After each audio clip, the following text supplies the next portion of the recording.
इडा देवैर्मनुष्यैरग्निः सरस्वती सारस्वते निरर्वाण इसरो देवी वरिदेवं चैतन्यं शाश्वतं शान्तं व्योमातीतं निरञ्जनं बिन्दुनादकलातीतं तस्मै श्री गुरुवे नमः।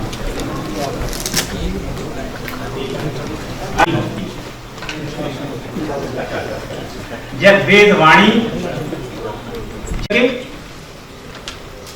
महर्षि कपिल भी आ गए, कणाद भी आ गए, महर्षि जैमिनी भी जो है गोते लगाकर चले गए इस सभा मंडली में। और इन सब के बीच में जैसे अमृतत्व प्राप्ति की अभिलाषा होती है, वैसे हमारे आज के श्रेष्ठ वक्ताओं में विज्ञान की दृष्टि से आधुनिक विज्ञान के साथ जो चल रहे हैं प्रोफेसर रवि प्रकाश आर्य जी, पारंपरिक विद्या जिनके अंतःकरण में विद्यमान है, काशी की ऐसी देन राजधानी को जो आचार्य गोपाल प्रसाद शर्मा जी की द्वारा सुशोभित हो रही है। और आज तो वेदांग भी यहाँ उपस्थित है। अभी तक मैं चर्चा कर रहा था कि अश्विनों के आख्यान के आ जाने से ऋग का वेदांग आयुर्वेद नहीं हो जाता। आयुर्वेद तो तब होता है वेदांग के उपवेद के रूप में जब वो सारे अंग जैसा आचार्य द्विवेदी जी ने प्रस्तुत।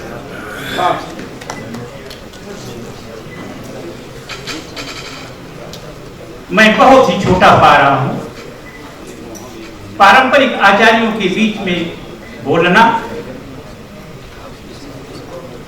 यह उसी तरह है जैसे भगवान पिप्पलाद कहते हैं कि जिसको ज्ञान होता है वह बातूनी नहीं होता, वह टॉकेटिव नहीं होता। तो वेद विद्या के इतने बड़े बड़े आचार्य डॉक्टर महेंद्र पांडे जी, शशिकांत जी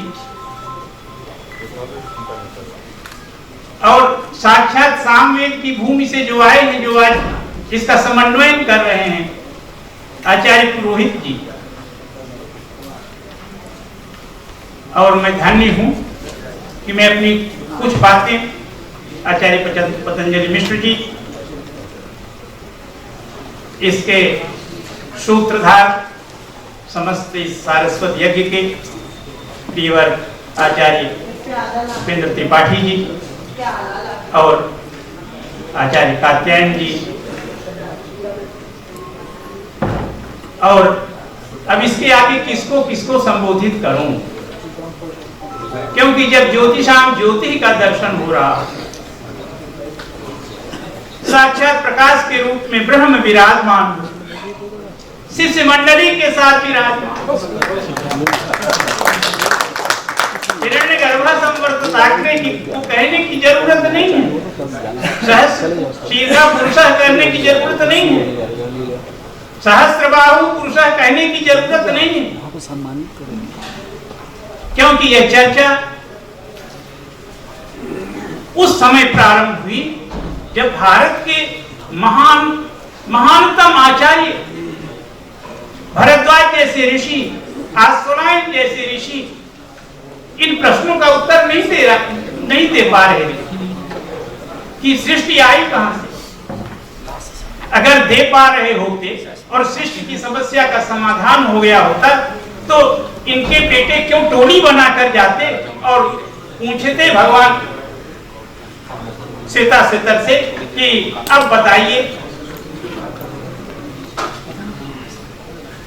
ये बात महर्षि पिप्पलाद से उन लोगों ने पूछी थी। और दूसरी तरफ उसके पहले चर्चा चल रही थी 6 महान ऋषियों के बीच में।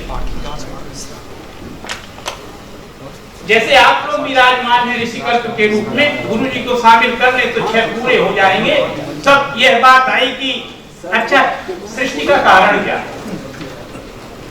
कालः स्वभावः नियति यदृच्छा भूतानि योनिः पुरुष इति चिन्त्य। काल कारण है,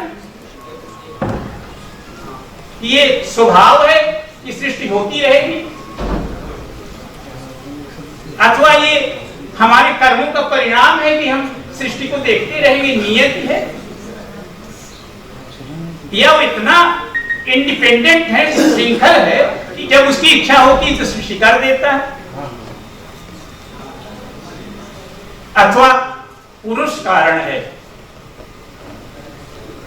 या फिर जो है ये सारे पंचमहाभूत कारण। ये सब चिंता हो गई, ये सब बताने की ये सब दार्शनिक प्रस्थान है। ये सब जो दार्शनिक प्रस्थान है इनका एक ही लक्ष्य है, अलग अलग लक्ष्य नहीं है।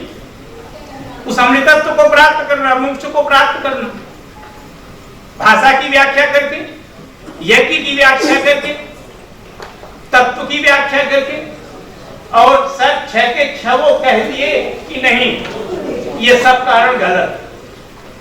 कितना आपस में जो है कोलैबोरेशन था, लगता है कि हम लोगों में कोलैबोरेशन नहीं हो सकता, लेकिन वो कहते हैं कि नहीं, ये जो सुख दुख पे है तो ये सारे जो है कारण नहीं है। अगर कारण खोजना है तो कैसे खोजे? तब अब आपस में ही कहते हैं ते ध्यान योगानुगता अपश्यन देवात्म शक्ति स्वगुणैर निगूढ़। अब वो देवात्म शक्ति कहां मिलेगी? बहुत ही अच्छे ढंग से हमारे आचार्य पतंजलि मिश्र जी ने प्रस्तुत किया। वेद कहां नहीं है? वेद की सारी श्रृंखला जो है, हमारी वांग्मयी जो श्रृंखला है, ये सृष्टि विज्ञान का एक उदाहरण है। अगर संहिता को अलग कर दीजिए तो ब्राह्मण नहीं समझ पाएंगे। अगर ब्राह्मण को संहिता को अलग कर दीजिए तो ये उपनिषद कोई शास्त्र नहीं है, ये आरण्यक कोई शास्त्र नहीं है। ये उन तपस्वियों के सानिध्य में प्राप्त हुआ ज्ञान है जिसे उपनिषद और आरण्यक के रूप में कहते हैं। ये मूल संहिता के अंश हैं। ईशावास्योपनिषद नाम का स्वतंत्र ग्रंथ कोई नहीं है। हमारी संहिता है यजुर्वेद संहिता, उसका 40वां अध्याय है। सबसे बड़ा हमारा बृहदारण्यक है उपनिषद के रूप में।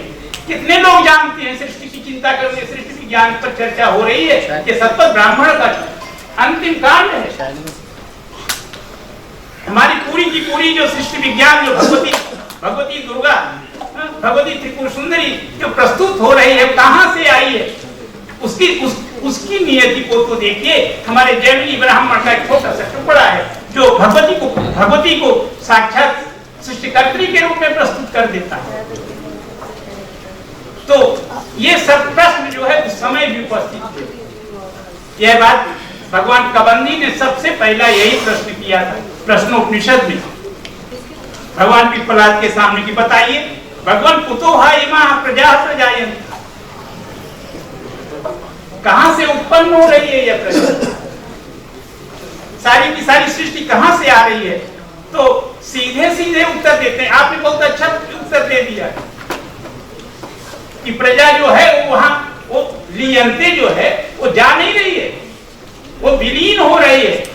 किसमें विलीन हो रही है? पर ब्रह्म में विलीन हो रही है, क्योंकि वह आया क्या है? स्वधया तदेकम आनीतवातम स्वधया तदेकम। वह एक ही है जो बिना वायु के भी सांस ले रहा था। आपने उदाहरण दिया, हमारे प्रोफेसर शर्मा जी ने बड़ा अच्छा उदाहरण दिया कि कुछ भी नहीं है तो भी जी पता नहीं कहां से सांस लेता रहता है। तो अपनी स्वधा अपनी शक्ति से सांस लेता रहता है, क्योंकि उसमें शक्ति है। शक्ति क्या है? प्रजा काम। जब उसकी वो यदृक्षया नहीं है, जब सृष्टि की कामना उसके अंतःकरण में उपस्थित होती है तब वो कामना करता है।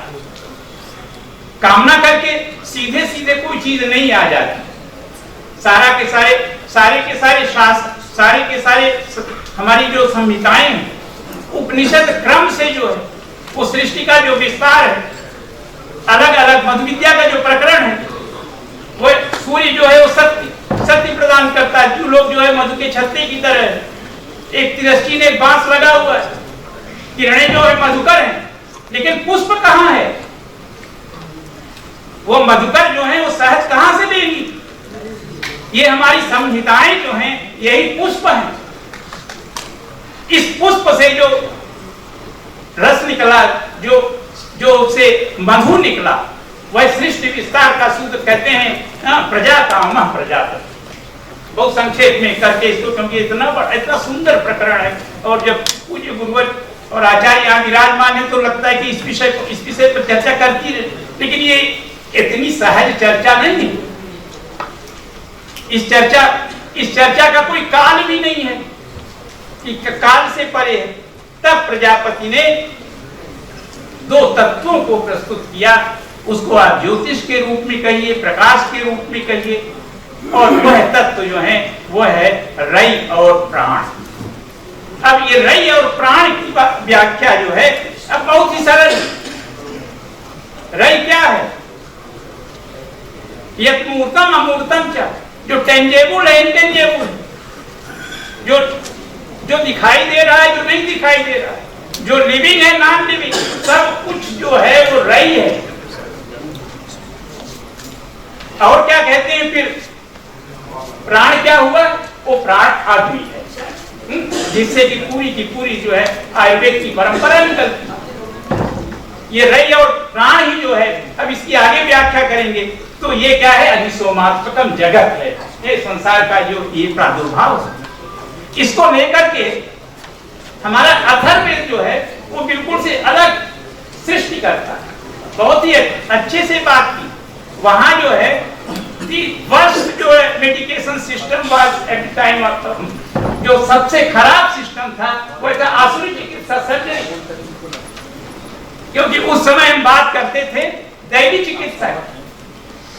रोग कैसे, अगर आप पूरी हिस्ट्री देखें और अब से 2500 साल पहले जाएं तो आज के ये जो रोग हैं, मुश्किल से कितने रोगों का हमें संदर्भ मिलता है, क्योंकि रोग का कारण था आध्यात्मिक रोग, आध्यात्मिक कारणों से रोग, दैवी कारणों से रोग और भौतिक कारणों से रोग। शारीरिक कारणों का बहुत ही कम था, और हमने अपनी चिकित्सा पद्धति उसी के द्वारा शुरू की। अगर हमारी दैवी चिकित्सा, भौतिक चिकित्सा है तो हम जलाभिषेचन करेंगे। अगर हमारी आध्यात्मिक चिकित्सा करनी है तो हमारा जो आचार्य है वो अभिमर्शन करेगा, निकाल के ऐसे ही उठा के फेंक देगा। अब इसकी जो पद्धति की हुई है वो बड़ी अद्भुत है, और छोटी छोटी बीमारियों के लिए तो बहुत छोटा सा संकल्प ही काफी था। एक संकल्प वाक्य है, पुनर्माएतु इंद्रियम पुनरात्मा माएतु। आप सबके प्रति वही हुए, आपकी जो इंद्रियां जन्म जन्मांतर से जिस तरह बलवती थी, आज फिर उसी तरह बलवती हो जाएं, और यह यज्ञ जो है पूर्णता को प्राप्त करे। धन्यवाद।